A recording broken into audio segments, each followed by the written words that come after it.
Assalamu alaikum students, my name is Babar Gulab and I am your biology teacher of grade 9th. Today we will discuss importance of fermentation. So let's start our lecture. Students, आज के lecture में हम बात करेंगे importance of fermentation. Fermentation जो है इसके कौन कौन से बेनिफिट्स हैं ह्यूमंस के लिए, आज के लेक्चर में हम इनको डिटेल में एक्सप्लेन करेंगे। इससे पहले अपने प्रीवियस लेक्चर में हमने बात की थी फर्मेंटेशन के बारे में कि फर्मेंटेशन है क्या। हमने कहा कि जो एनएरोबिक रेस्पिरेशन है उसको हम फर्मेंटेशन भी कहते हैं।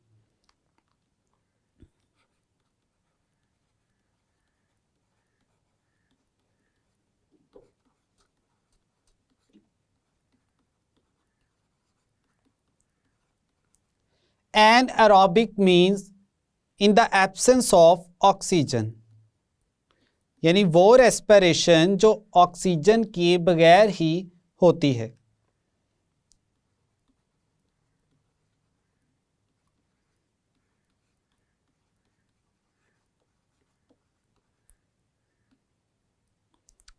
फिर नेक्स्ट स्टूडेंट्स हमने एनएरोबिक रेस्पिरेशन की जो टाइप्स हैं उनको भी एक्सप्लेन किया।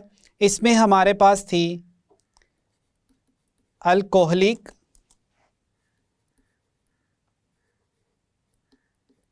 And lactic acid fermentation.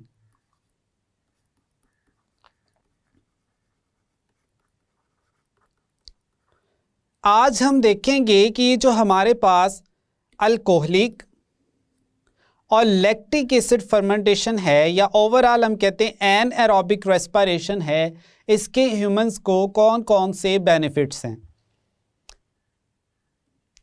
सबसे पहले हम कहते हैं कि जब लाइफ जो है वो अर्थ पे इवॉल्व हुई थी,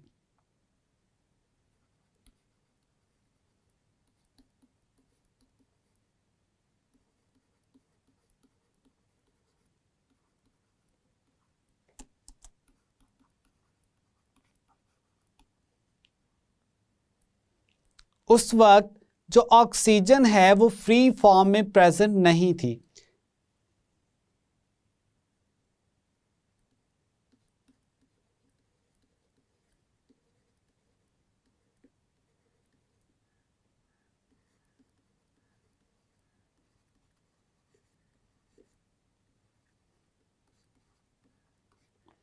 अब यहां से हमें आइडिया होता है कि अगर उस वक्त ऑक्सीजन जो है वो फ्री फॉर्म में प्रेजेंट नहीं थी तो इसका मतलब ये है कि उस वक्त जो ऑर्गेनिजम्स थे, ये जो लाइफ थी, वो किस रेस्पिरेशन के थ्रू रेस्पायर करते थे। हम कहते हैं कि उनमें जो रेस्पिरेशन थी वो कौन सी थी, एनएरोबिक।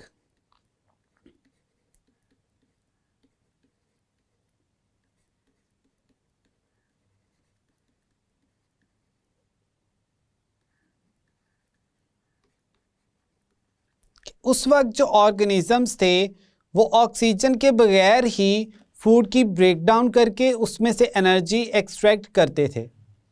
अब अगर हम रिसेंटली भी देखें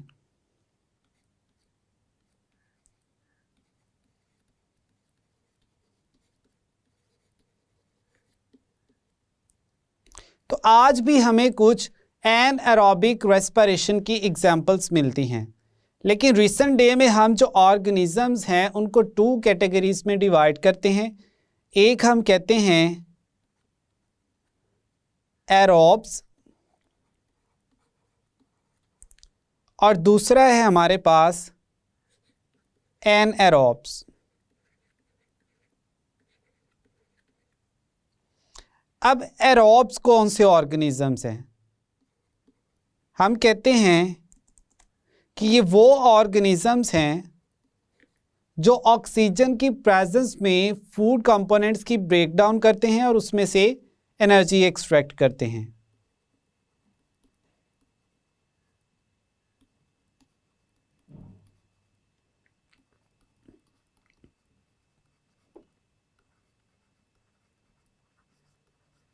organisms which extract energy by aerobic respiration.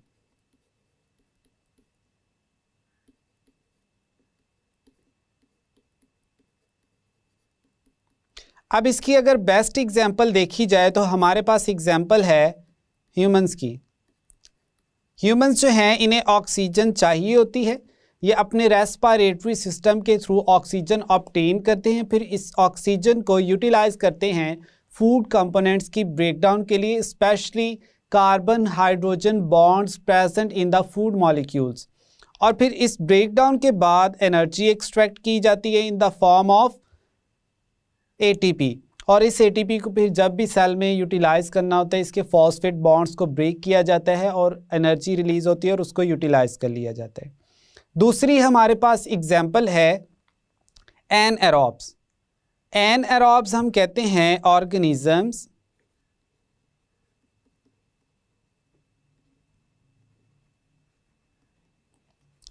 which extract energy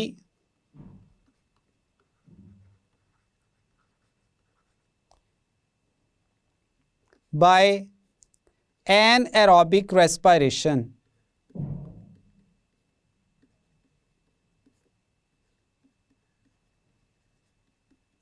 यानी जिनमें एनएरोबिक रेस्पिरेशन का फिनोमिना होता है। अब इसमें हमारे पास एनएरोब्स में एग्जाम्पल्स हैं यीस्ट, बैक्टीरिया,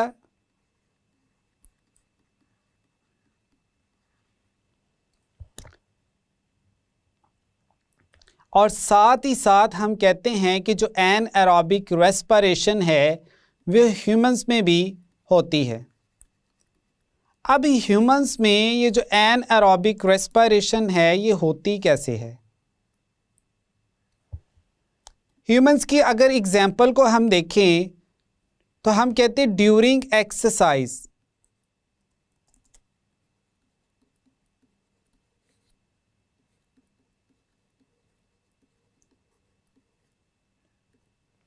ड्यूरिंग एक्सरसाइज हमारे जो मसल्स हैं वो बहुत तेज़ी से काम कर रहे होते हैं, तो मसल्स की जो एनर्जी डिमांड होती है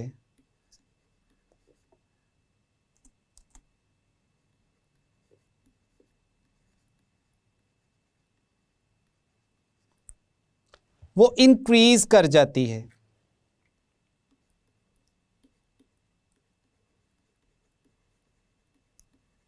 अब जैसे ही एनर्जी की डिमांड जो है वो इंक्रीज करगी, ज़्यादा से ज़्यादा फूड को ब्रेक किया जाएगा बाय एरोबिक रेस्पिरेशन यानी ऑक्सीजन की प्रेजेंस में, और उससे एनर्जी एक्सट्रैक्ट की जाएगी। तो हम कहते हैं जब एक्सरसाइज बंदा करता है तो स्टार्ट में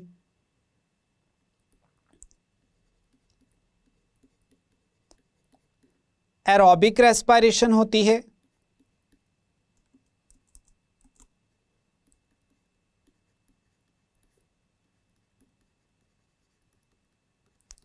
लेकिन फिर जैसे जैसे मसल्स की जो एक्टिविटी है वो बढ़ती चली जाती है तो एरोबिक रेस्पिरेशन जो है वो अकेले ही एनर्जी प्रोवाइड नहीं कर सकती। हमारी बॉडी को क्या होता है, ऑक्सीजन की जो सप्लाई होती है उसकी ज़्यादा अमाउंट में ज़रूरत होती है, तो हमारी बॉडी क्या करती है, वो एनएरोबिक रेस्पिरेशन भी स्टार्ट कर देती है।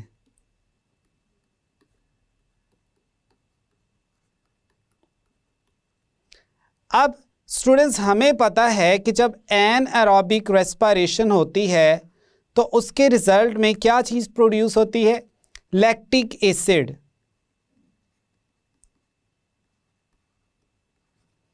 अब ये जो लैक्टिक एसिड है ये मसल्स में एक्यूमुलेट कर जाता है या वहाँ पे इकट्ठा हो जाता है, और इसकी वजह से फिर जो है वो क्या होती है, फटीग होती है।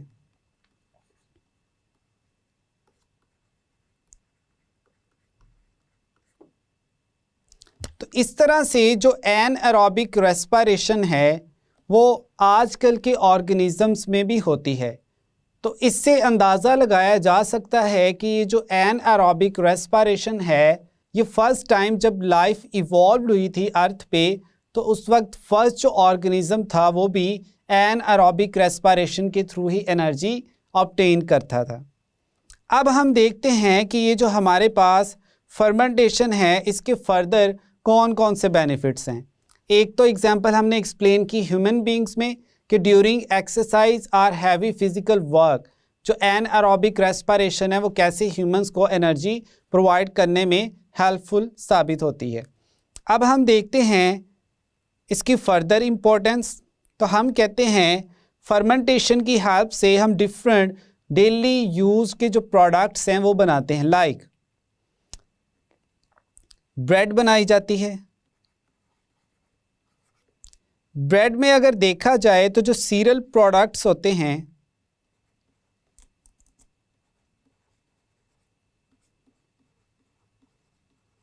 ब्रेड उनसे बनाई जाती है और किस प्रोसेस के थ्रू? फर्मेंटेशन के थ्रू।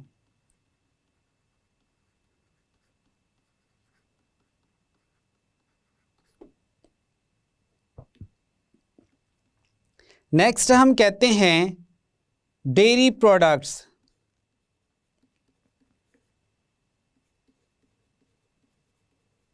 अब डेयरी प्रोडक्ट्स में हमारे पास कौन कौन सी एग्जांपल्स हैं? इसमें हमारे पास एग्जांपल है चीज़। अब ये जो चीज़ है ये कैसे बनता है? इसमें बैक्टीरिया को यूज़ किया जाता है जो कि लैक्टिक एसिड प्रोड्यूस करते हैं।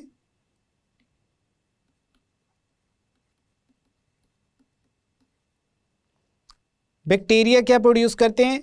Lactic acid. और इस लैक्टिक एसिड की वजह से जो मिल्क प्रोटीन है वो कोएगुलेट कर जाती है।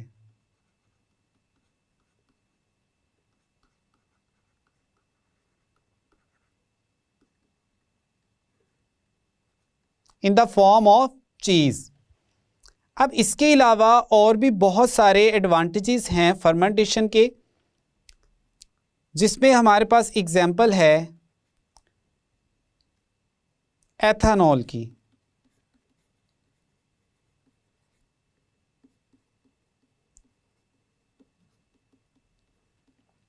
एथेनॉल जो प्रोडक्शन है वो फर्मेंटेशन के थ्रू ही होती है।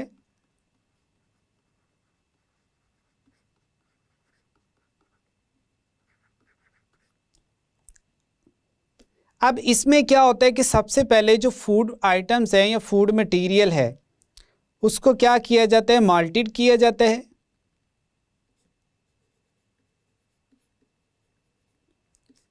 फिर इसके बाद उस फूड जो जिसको मॉल्ट किया है उसको क्या किया जाएगा? ड्राई किया जाएगा। ड्राई करने के बाद इसको ग्राउंड किया जाएगा, यानी इसको पीसा जाएगा, पाउडर फॉर्म में लेके आएंगे इसको।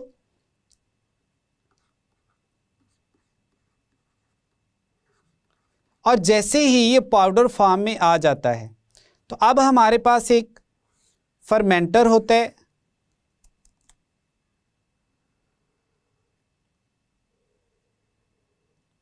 इस फर्मेंटर में हम क्या करते हैं? पाउडर ऐड कर देते हैं और साथ ही साथ इसमें यीस्ट प्रेजेंट होते हैं।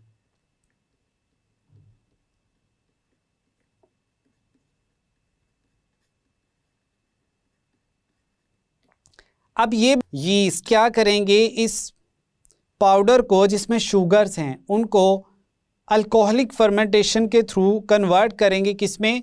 अल्कोहल में। और फिर यहाँ पे अल्कोहल की प्रोडक्शन स्टार्ट हो जाती है।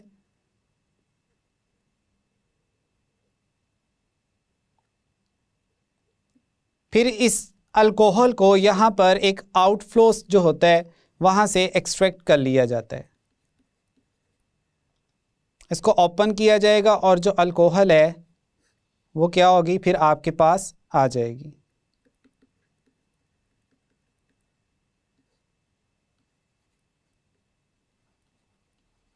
तो इस तरह से माइक्रो ऑर्गेनिजम्स को यूटिलाइज करते हुए यानी यीस्ट को यूज़ करते हुए अल्कोहल जो है इसकी प्रोडक्शन करवाई जाती है। अब ये जो अल्कोहल है इसके डिफरेंट बेनिफिट्स भी हैं। फॉर एग्जांपल मेडिसिनल पर्पस के लिए,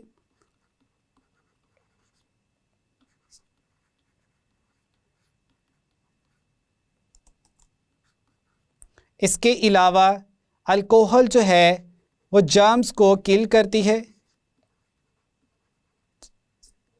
रिसर्च लेबॉर्ट्रीज में यूज़ होती है।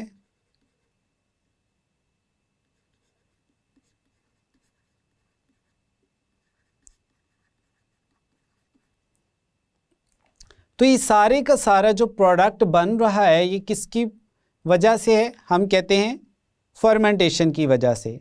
तो ये थी स्टूडेंट्स फर्मेंटेशन की इम्पोर्टेंस, जिसमें हमने डिफरेंट जो प्रोडक्ट्स थे वो फर्मेंटेशन के थ्रू कैसे प्रोड्यूस करवाए जाते हैं उनको एक्सप्लेन किया। स्टूडेंट्स आज के लेक्चर में हमने बात की फर्मेंटेशन की इम्पोर्टेंस के बारे में। हमने देखा कि कैसे जो माइक्रो ऑर्गेनिजम्स हैं लाइक बैक्टीरिया, उनको यूटिलाइज करते हुए हम फर्मेंटेशन के प्रोसेस के थ्रू डिफरेंट जो फूड आइटम्स है उनकी सिंथेसिस करवाते हैं, जिसमें हमने देखा ब्रेड मेकिंग, फिर हमने बात की चीज़ की, साथ ही साथ हमने एक्सप्लेन किया कि अल्कोहलिक फर्मेंटेशन के ज़रिए यीस्ट को यूज़ करते हुए अल्कोहल प्रोड्यूस करवाई जाती है।